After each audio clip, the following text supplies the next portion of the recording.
Assalamu alaikum viewers.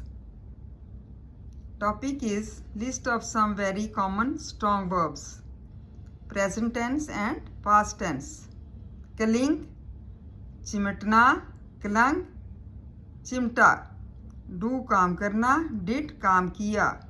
Drink पीना, drank पिया. Eat खाना, ate खाया. Fling फेंकना, flung फेंका. हाइड छुपाना, हिड छुपा.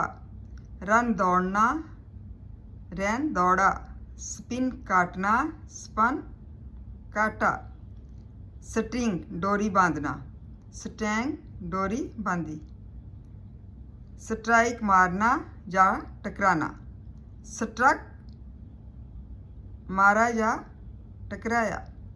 स्ट्राइड लंबे लंबे कदम उठाना, स्ट्रोट लंबे लंबे कदम उठाए. स्टिंग डंक मारना, स्टंग डंक मारा. स्टिक चिमटना, स्टक चिमटा. Hope you understand these words, present tense and past tense. Please इसको याद करने लर्न करें. आपकी जो है वोकेबलरी में इजाफा होगा और आपकी नॉलेज को भी ये सब वर्ड्स जो हैं बढ़ाएंगे. Thank you so much. जज़ाकल्लाह खैर.